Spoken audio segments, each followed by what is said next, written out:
네, 말씀은 마가복음 6장 30절에서 44절입니다. 마가복음 6장 30절에서 44절 같이 읽겠습니다. 사도들이 예수께 모여 자기들이 행한 것과 가르친 것을 낱낱이 고하니 이르시되 너희는 따로 한적한 곳에 가서 잠깐 쉬어라 하시니 이는 오고 가는 사람이 많아 음식 먹을 겨를도 없음이라.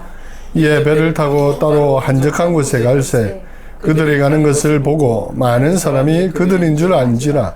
모든 고을로부터 도보로 그곳에 달려와 그들보다 먼저 갔더라.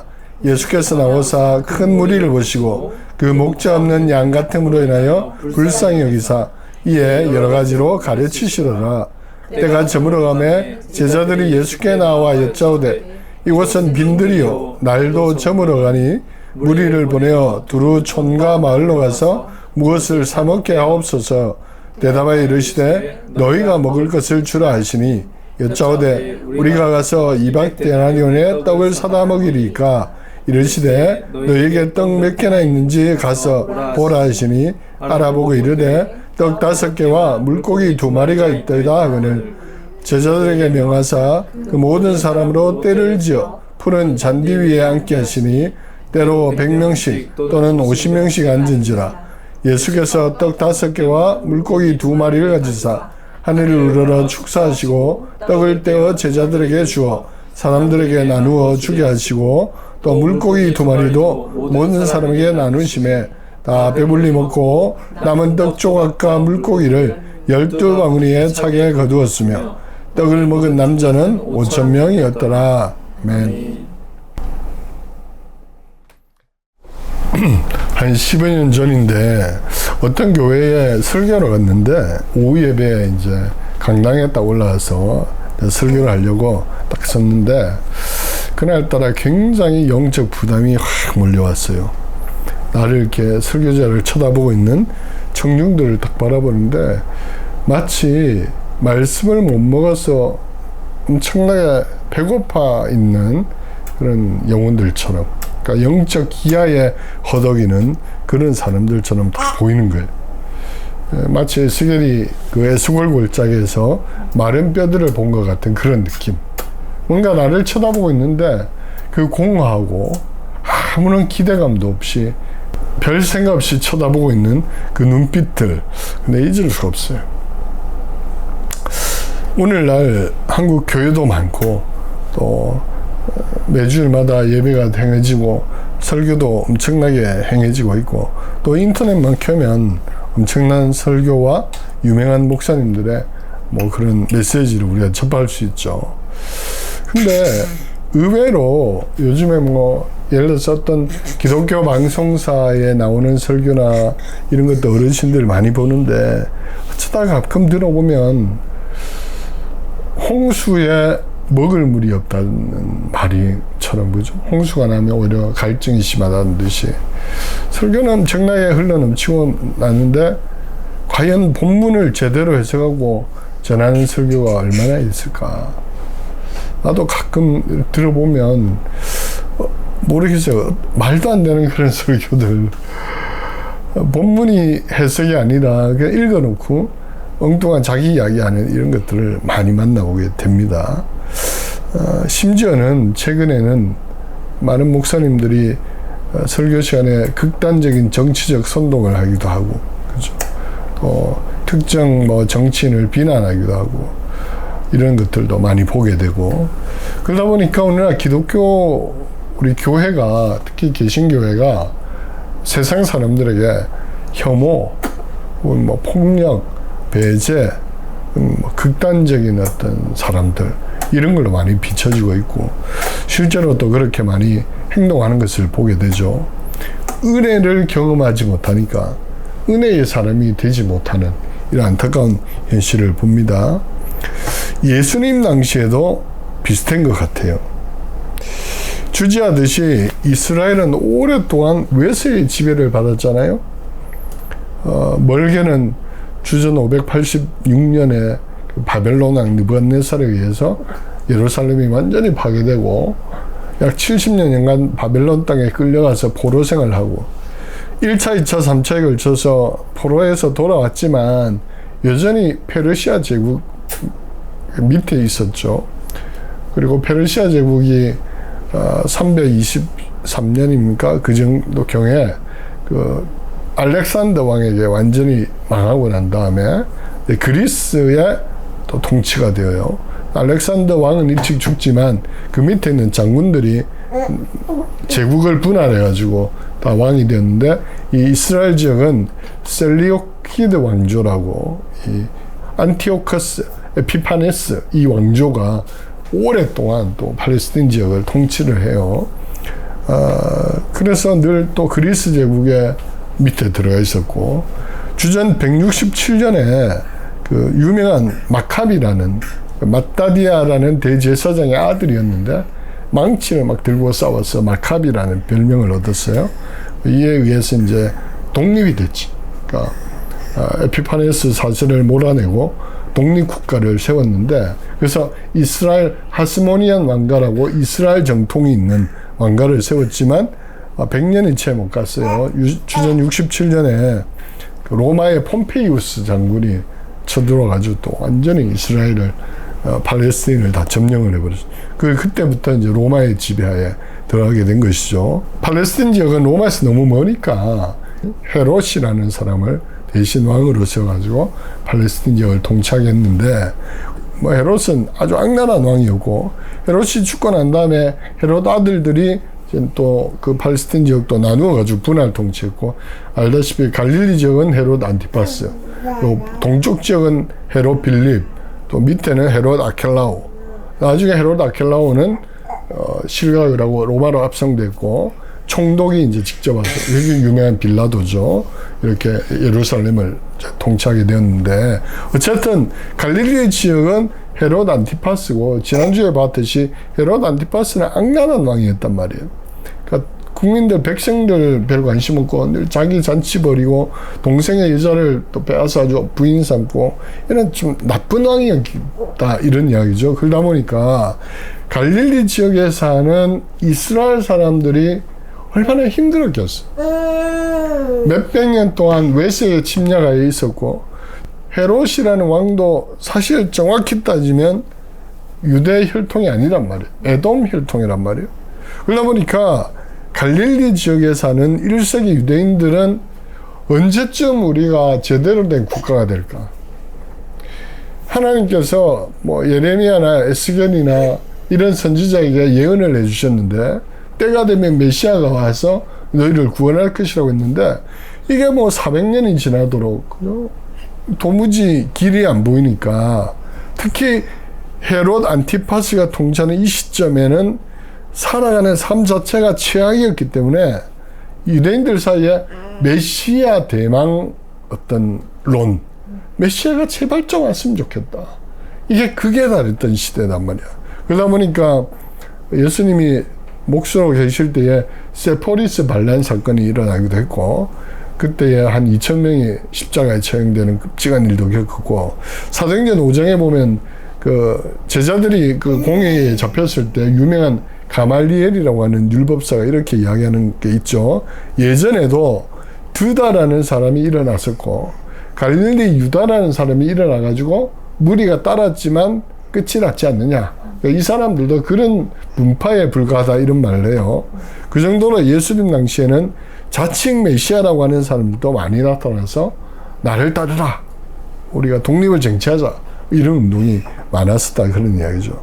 이런 분위기에서 예수님이 지금 오셨어요.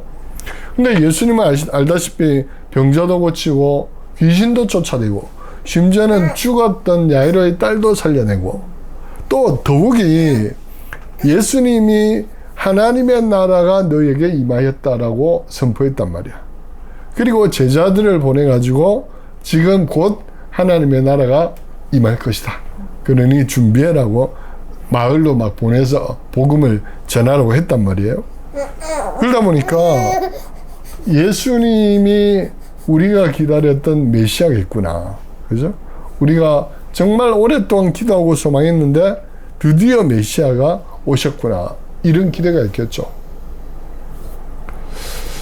그러다 보니까 사람들이 예수님께 엄청나게 몰려왔고, 여러 가지 이유로 왔죠. 병자들은 고쳐달라. 귀신 들린 자는 쫓아내달라. 또 그 중에 어떤 사람들은 하나님의 말씀이 그리워서 몰려온 사람도 많았단 말이에요. 왜냐하면 우리가 계속되는 어떤 복음서의 기록을 보면 예수님이 회당에서 가르치실 때에 그 가르치는 것이 저희 서기관들과 같지 않고 권위가 있었다. 그러니까 사람들도 들어보면 알았던 거지. 그 중에 마을마다 회당마다 서기관도 있고 율법사도 있고 바리새파가 있어서 말씀은 가르쳤어요. 근데 그 가르치는 것과 예수님이 가르치는 것은 차원이 달랐다. 그래서 많은 사람들이 회당에 가지 않고 예수님이 회당에서 가르칠 때는 회당으로 찾아왔지만 회당이 아닌 들판 같은 데 예수님이 오셨을 때도 말씀을 듣고자 사람들이 몰려왔다. 근데 우리가 중요한 패턴을 하나 발견하죠. 예수님은 사람들이 찾아오면 오히려 물러나셨어. 제자들도 정말 흥분한 상태예요. 그죠? 자기들이 예수님의 말씀을 믿고 마을로 막 찾아가가지고 막 전도를 하고 귀신을 쫓아내고 병자를 고치고 이걸 경험했단 말이야. 그래서 예수님께 와서 막 보고를 하는 거야. 예수님, 우리가 마을마다 갔더니 막 귀신도 쫓아내고 병자도 고침을 받고 막 그렇게 합디다. 그리고 또 사람들도 막 몰려오고 하니까 이 사람들이 몰려온 이유는 제자들이 전한 그 말을 듣고도 마을마다 찾아왔겠죠. 왜 찾아왔을까요? 예수님을 메시아로 세우려고. 우리의 왕으로 세우려고. 그죠? 그런데 예수님은 물러나셨다. 오히려 제자들에게도 너희는 좀 쉬어라. 그리고 한적한 곳으로 가라. 좀 쉬어라. 그러니까 흥분을 가라앉히라 이런 이야기. 사람들이 막 찾아오고 반응하고 그렇게 한다고 해서 너무 거기에 함몰되지 말라는 거예요. 왜냐? 예수님은 십자가를 지는 것이 목적이었기 때문에. 그들의 왕이 되는 것이 목적이 아니고 사람들에게 인기 있고 유명해지는 이것이 목적이 아니고 결국 예수님은 십자가 지셔서 인류의 죄를 구속하는 사명을 가지고 오셨기 때문에 사람들의 요구할 때 물러나셨다. 따라서 오늘 우리도 물러나는 것이 필요한 거예요. 물러나는 것. 사람들의 관심사, 사람들에게 뭐 인기, 뭐 이런 걸 떠나서 혼자만의 시간, 기도하는 시간, 하나님 앞에서 하나님 내게 주신 사명이 어떤 것인지, 내가 하나님 앞에서 어떻게 잘 살고 있는지, 예수님처럼 한적한 곳으로 물러나서 기도하고 묵상하는 것이 필요하다. 네, 그런 시간을 가질 수 있기를 축복합니다. 오늘날 사람들은 자기를 알리는 시대죠. 우리도 뭐 유튜브 하지만 어쨌든 뭐 이런 걸 해서 자기를 알리고 인기를 구하고 좋아요를 추구하는 그런 시대. 그러다 보니까 요즘 점점 대형 교회를 비롯해서 교회들이 예배당이라보다는 뭘로 바뀌어가요? 극장같이 바뀌어가요. 그죠? 화려한 조명, 스포트라이트, 막 뒤에 배경도 멋지게 꾸미고, 그래서 화면이 쫙 나가면 마치 극장에 온 듯한, 시스템도 좋은 걸 갖추고, 또 일부 목사님들은 막 이렇게 화장도 하고 화면에 나가니까, 그래서 마치 뭔가 쇼를 보는 듯한, 다 그런 건 아니겠지만, 일부 뭐 찬양 집회 같은 것도 보면 가끔 나는 헷갈릴 때가 있어요. 이게 정말 하나님을 예배하는 건가? 아니면 무슨 콘서트를 하는 것인가? 그런 경향이 많은 거예요. 찬양도 보면 가사를 음미하고 묵상하고 하나님 앞에 정말 예배한다기보다는 그냥 리듬에 맞춰서 몸을 흔들고 오죠. 예를 들어서 찬양을 전혀 모르는 사람이 무슨 아이돌 콘서트와 유명한 찬양 콘서트를 같이 놓고 보면 비슷할 것 같아요. 그런 식으로 바뀌고 있다. 무슨 뭐 치유사역, 은사사역 한다고 하는 사람들 보면은 막 흰옷을 착 입고 막 백구두 신고 조명을 화려하게 해서 막, 그죠? 그런 식으로 하는 거예요. 얼마 전에 돌아가신 그 종교사회학자 피터 버거가 이런 현상에 대해서 많이 경고를 했어요. 대부분이 이단이 되는 과정, 사이비가 되어가는 과정은 예수님이 아니라 그 사역자가 중심에 있고 그 사역자가 인기를 구하고 마치 자신이 치유를 해가고 자신이 뭔가를 다 하는 것처럼 여길 때에 사이비가 된다는 거예요. 어느 시점에 예수님은 안 보이고 그 사람만 보이는 거죠. 유명한 목사, 유명한 사역자가 보이면 사이비가 될 가능성이 크다. 그렇게 다 이단이 되더라는 거예요. 예수님은 조용히 물러나셨어요. 늘 한적한 곳으로 가셔서 사람들의 요구와 인기를 피하셨다고 해요. 오늘 우리가 이런 은혜가 있기를 축복합니다. 자, 그런데 예수님은 피하셨지만 사람들은 예수님을 찾아왔어요. 오늘 본문에 보니까 예수님이 배를 타고 건너가시는 걸 보고 도보로 많은 사람들이 걸어서 혹은 뛰어서 갈릴리 여러 마을에서 예수님이 가신 곳, 이제 나중에 밝혀지면 벳세다, 근데 벳세다 쪽으로 막 찾아왔다는 거예요. 근데 본문 후반에 우리가 읽었듯이 이제 500리의 기적이 나오는데 남자만 5,000명이 먹었다 이렇게 기록되어 있잖아요. 그래서 그러면 여성들과 아이들도 있었다. 그래서 학자들은 전반적으로 한 2만 명이 되는 사람이 몰려왔다 이렇게 추산을 하죠. 에릭 마이어스라는 학자가 갈릴리 지역의 고고학적 발굴 뭐 이런 걸 통해서 인구가 어느 정도 있었을까 연구를 했어요. 그래서 제일 유명한 도시가 디베랴. 헤롯 안티파스가 황제 티베리우스로 해서 새로 건설한 신도시니까 여기에 제일 많이 살았다고 하는데 한 24,000명 정도. 그리고 세포리스, 여기 행정 중심이에요. 반란이 일단 보시죠. 그건 한 18,000명 정도고, 마리아의 고향이었던 막달라 마리아, 막달라라는 도시였단 말이에요. 옛날 구 상업의 중심지. 거기는 한 3,000명. 예수님이 자주 가셨던 가버나움은 한 1,700명 정도 되는 그런 도시였다고 해요.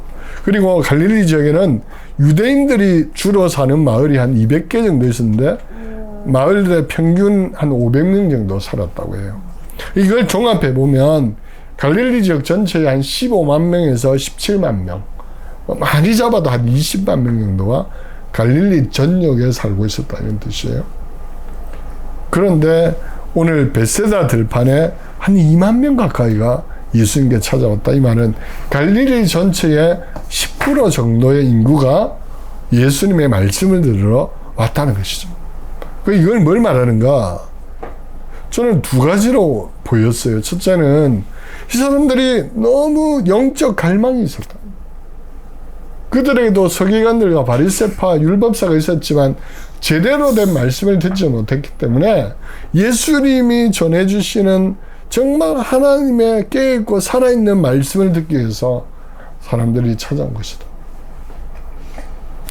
두 번째는 사회학적으로 내가 생각해 보니까 얼마나 먹고 살기는 힘들었으면 찾아왔을까. 그러니까 일거리가 없었기 때문에. 좋게 말하면 영적 갈망이지만 사회학적으로 보면 할 일이 없었던 사람이 많았다 이 말이에요. 실제로. 왜냐하면 마태복음 20장에도 보면 예수님이 그런 비유를 하죠. 포도원 농부가 포도원 주인이 일꾼을 찾아서 우리 시간은 9시, 11시, 1시, 3시, 5시에 가도 여전히 광장에서 놀고 있는 사람도 있었어요. 왜냐하면 헤롯이 땅을 다 압수하고 로마에 다 바치고 힘 있는 자들이 다 강제로 탈취하니까 소작농들이 다 멸망한 거죠. 일거리가 없었던 거예요. 그 정도로 갈릴리 지역의 상황이 안 좋았다 이런 이야기죠. 그래서 오늘 예수님은 자신을 찾아온 이 수많은 무리, 34절에 보니까 예수께서 나와서 큰 무리를 보시고 목자 없는 양 같음으로 인하여 불쌍히 여기셨다. 예수님이 그들을 볼 때 불쌍한 마음이 듭니다. 목자 없는 양같이. 여기서 목자는 이스라엘의 왕을 말하잖아요. 그 제대로 된 왕이 없으니까, 지도자가 없으니까 백성들의 삶이 너무 피폐해진 걸 보고 불쌍한 마음이 들다 예수님께서. 그런데 바로 이어지는 본문은 이렇게 말해요. 불쌍히 여기셨는데 이에 그래서 여러 가지로 가르치시더라. 예수님께서는 그 무리들 보시면서 처음으로 불쌍히 여기고 긍휼히 여기셨는데 우선적으로 어떤 부분 때문에 불쌍히 여겼냐면은 그들이 영적으로 기아 상태에 있었던 것. 영적 목마름에 허덕이는 걸 보고 불쌍히 여기셨어요. 목지 없는 양처럼 방황하는 모습을 보셨는데 율법사도 있었고 서기관도 있었고 바리새파도 있었지만 그들이 제대로 된 말씀을 듣지 못해서 영혼이 피폐해진 걸 보고 예수님은 불쌍히 여기셔서 가장 먼저 하신 일이 뭐냐면은 여러 가지로 하나님의 말씀을 가르치셨다는 거예요. 우리는 이 부분에 주목해야 될 것 같아요. 많은 사람들이 이 본문을 처음으로 딱 하면은 오병이의 기적, 예수님이 보리떡 5개와 물고기 2마리로 5,000명이 넘는 사람들 먹였다. 이 먹은 것에 너무 주목하는데 사실은 예수님은 먹이는 것에 주목하신 것이 아니고 말씀을 못 먹어서 허덕이는 영적 배고픔에 빠져있는 사람들을 먼저 보셨어요. 그래서 말씀을 가르쳤어요. 언제까지? 날이 저물어 해질 때까지. 아마 아침부터 말씀을 가르친 것 같아요. 하루 종일. 예수님은 식사하는 것도 잊어버린 채 또 이 사람들이 먹는 것도 잊어버린 채 말씀을 전하셨다. 왜? 그게 더 중요한 거니까. 저는 오늘 우리 한국 교회에 진심으로 회복되어야 될 것이 있다면은 말씀이 회복되어야 된다. 말씀이 살아 움직이고 하나님의 말씀이 제대로 선포되고 또 그 말씀을 사모하는 마음들이 우리 삶에 가득해야 된다. 제가 서두에 말한 그 교회에 느낀 거는 이분들이 예배는 나오지만 예배에 대한 기대가 전혀 없구나. 그걸 느꼈어. 왜? 오늘 또 많은 분들이 그런 이야기를 해요. 막 시계를 쳐다보고 언제 마치냐 이러면 되고 15분 20분도 막 힘든 거야. 근데 물론 목사들 책임이 있겠지. 제대로 된 말씀이 아닌 엉터리 만담 같은 거 막 이런 걸 하고 있으니까 그러다 보니까 많은 성도들이 주일날 교회는 오지만 예배는 하러 오지만 목적이 딴 데 있는 거예요. 진짜 말씀을 사모해서 오는 게 아니고 그냥 뭐 주일이니까 의뢰이 혹은 뭐 사람 만나러 혹은 여러 가지 뭐 커피 마시러 교제하러 그렇게 오는 경우를 많이 보게 되는 거죠. 하지만 오늘 우리는 하나님의 말씀에 대한 갈증, 열망 그것이 우리 안에 있기를 축복합니다. 제가 가끔 그런 이야기 들어요. 어떤 목사님이나 신학교 교수님들이 중국 같은 데 가서 집회를 할 때 가정교회 뭐 이런 거 그분들이 막 아침부터 시작했는데 밤늦도록 계속 더 가르쳐 달라고.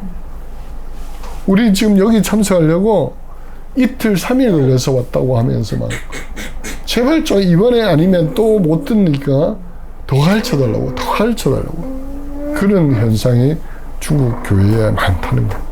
그래서 이 사역자가 한번 가면 막 지칠 정도로.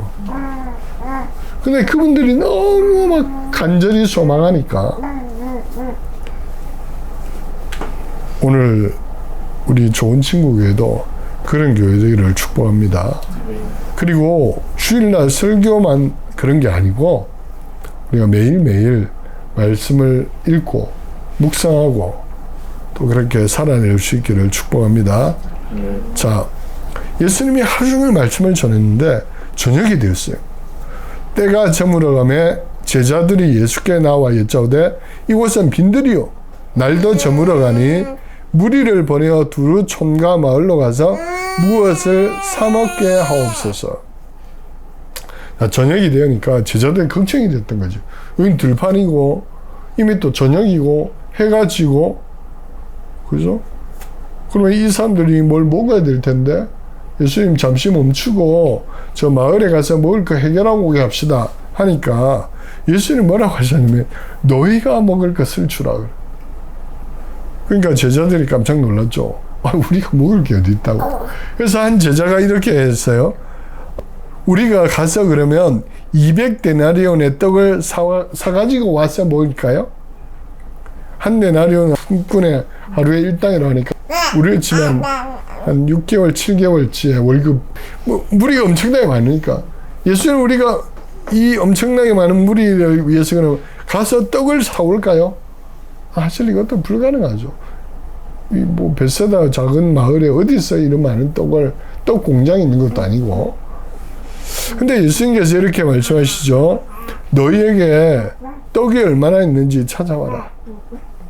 그러자 이제 한 제자가 찾아왔죠. 다른 복음서에서는 한 아이가 자기 먹으려고 가져온 거, 떡 5개와 물고기 2마리가 있습니다. 하니까 예수님께서 그걸 딱 보시고, 그러면 사람들 앉게 하라. 무리를 지어서 앉게 하라.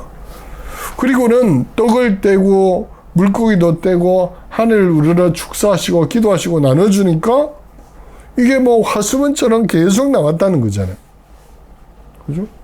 이 떡이 사라지지 않고 뗐는데 그대로 있고 뗐는데 그대로 있고 그렇다는 거잖아요. 그리고는 결국은 5,000명이 넘는 사람이 먹었다는 거예요. 요즘으로 보면 세상에 이런 일이 혹은 그것이 알고 싶다 해서 취재 나와야 될 그런 상황인데 어쨌든 우리가 알고 있는 오병이어의 기적이 일어난 거예요. 학자들은 이 일이 어떻게 일어났는지 연구를 하고 그렇게.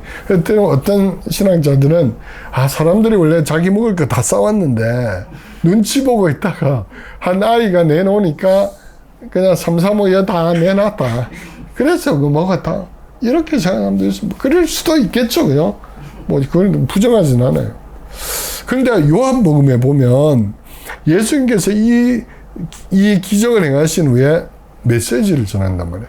그 메시지가 뭐냐면은 너희 조상은 광야에서 모세를 통해서 만나와 메추라기를 먹었는데 나는 하늘로서 내려온 생명의 떡이다. 그래서 모세와 비교하시면서 내가 생명의 떡이니까 너희가 나를 먹어야 된다. 이런 말씀을 하신단 말이야. 그러면 예전에 하나님께서 만나와 메추라기의 기적을 주셨듯이 뭔가 초자연적인 기적이 일어난 것 같아요. 엘리야 시대도 엘리야가 사르밧 가부에 너희가 떡을 해서 와라 했을 때 이제 마지막 요거밖에 안 남았을 때 해와라 하니까 광주리가 비지 않았다고 늘 채워졌다고 하잖아요. 하나님께서 초자연적인 일을 하실 수도 있죠. 근데 여기서 중요한 것은 이것이 어떤 식으로 일어났는가, 기적인가, 나누었는가 이런 게 아니에요. 이 본문의 핵심은 그게 아니고 예수님께서 이 무리들을 먹이셨다는 것이 핵심이에요. 왜? 예수님은 하나님 나라의 왕이니까. 출애굽 후에 광야에서 자기 백성을 먹이신 하나님처럼 지금 오신 하나님의 아들 왕도 로마의 지배하에서 배고파하고 목말라는 자기 백성을 먹이셨다. 헤롯과 비교하고 있잖아요. 헤롯은 자기만 먹었던 사람이에요. 자기만 배불리 먹고 백성은 안중에 없었죠. 하지만 진짜 왕이신 예수님은 방식은 어떻든지 간에 자기 백성을 먹이시는 왕이었다. 그리고 제자들에게 뭐라고 하냐면은 너희가 먹을 것을 주라. 즉 이후에라도 너희가 이 백성을 먹이는 일을 하라.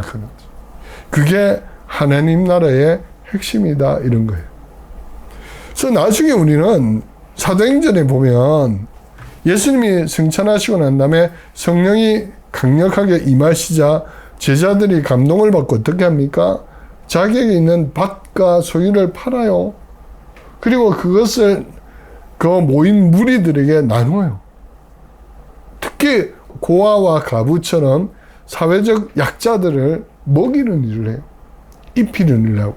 그때 예수님이 안 계셨죠. 오병이어의 놀라운 기적 같은 게 일어난 게 아니에요. 그보다 더 놀라운 기적이 일어난 거야. 뭐예요? 자기 소유를 팔아가지고 그걸 옷이나 빵으로 사서 수많은 성도들을 먹이는 일을 제자들이 하고 있다. 그걸 나중에 사도 바울도 서신서에 보면 모든 교회에 동일하게 보내는 메시지가 뭐냐면 너희가 각각 너희 돌보라는 것이다. 너희 교인 중에 가난한 자, 배고픈 자 있으면 너희가 먹을 것을 주고 너희가 입을 것을 주고, 또 요한 사도도 형제가 있는데 배고파하는데 말만 하면 되겠느냐? 너희가 하나님의 사랑을 아는 자라면 먹이고 입히고 해야 되지 않느냐? 그게 사랑이다라고 강조하고 있죠. 야고보 사도도 야고보서에서 뭐라 그래요?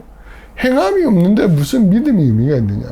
형제가 배고파하고 형제가 헐벗고 있는데 말로만 믿는다는 건 의미가 없다. 너희가 먹을 것을 주고 입혀야 진짜 그 믿음이 완성된다고 강조하고 있는 걸 보게 되죠.